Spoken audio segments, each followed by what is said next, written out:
ආයුබෝවන් මම වෛද්‍ය ජනක සේනාරත්න පාර්ලිමේන්තු මන්ත්‍රී අද දින කියන්නේ මැයි 27 වෙනිදා පාර්ලිමේන්තුවේදී පැවැත්වුණා රැස්වුණා පළවෙනි වතාවට විද්‍යා හා තාක්ෂණ ඩිජිටල් පරිණාමන ආංශික අධීක්ෂක කාරක සභාවේ රැස්වීම පළමු රැස්වීම අද පැවැත්වුණා. ඒ රැස්වීමේදී ආංශික අධීක්ෂණ කාරක සභාවේ සභාපතිවරයා ලෙස මාව තෝරාපත් කරගනු ලැබුවා ගරු මන්ත්‍රීවරයන් විසින්.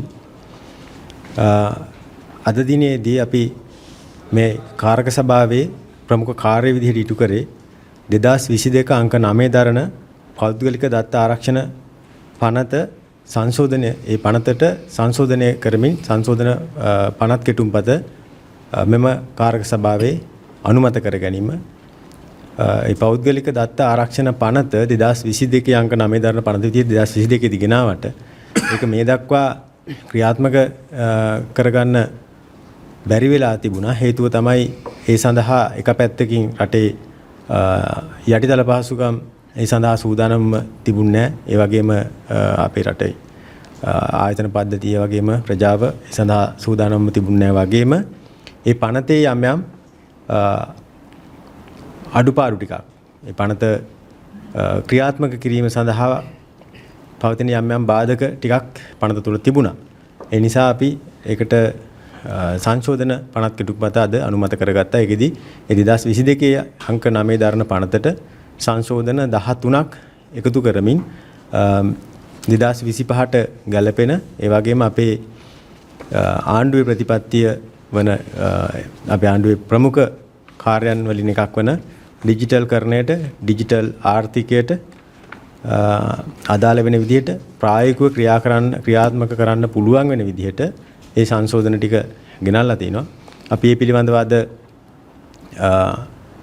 එම අධිකාරියේ වැඩ බලන සාමාන්‍ය අධිකාරිවරයා ඒ වගේම නීති ප්‍රති දෙපාර්තමේන්තුවේ නිලධාරිනියන් සමග ඉතාමත් සාර්ථක සාකච්ඡාවක් කරලා ඒ පනත් කෙටුම්පතේ සංශෝධන පිළිබඳව හොඳ සාකච්ඡාවක් ඒ වෙයි එහෙම සංශෝධන ගෙනාවේ කියන එක පිළිබඳව හොඳ ප්‍රමාණවත් සාකච්ඡාවක් අපේ මන්ත්‍රීවරයන් විශේෂයෙන්ම අපේ චතුරාංග අබේසිංහ නියෝජ්‍ය අමාත්‍යතුමා ඇතුළු අපි පිටිසට සාකච්ඡාවක් කරන්න පුළුවන් වුණා.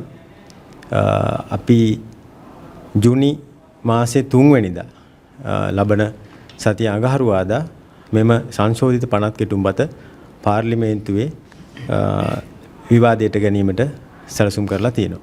නිසා අපි බලාපොරොත්තු වෙනවා මේ පෞද්ගලික දත්ත ආරක්ෂණ සංශෝධිත පනත් කෙටුම්පත මගින් රටේ ජනතාවට තමන්ගේ පෞද්ගලික දත්තවල ආරක්ෂාව පිළිබඳව වඩා තහවුරුවක් පවත්වා ගැනීමටත් ඒ වගේම ඩිජිටල් කරණය සහ ඩිජිටල් ආර්ථික කටයුතුත් එක්ක මේ රට ඉස්සරහට ගෙනියන කටයුත්තට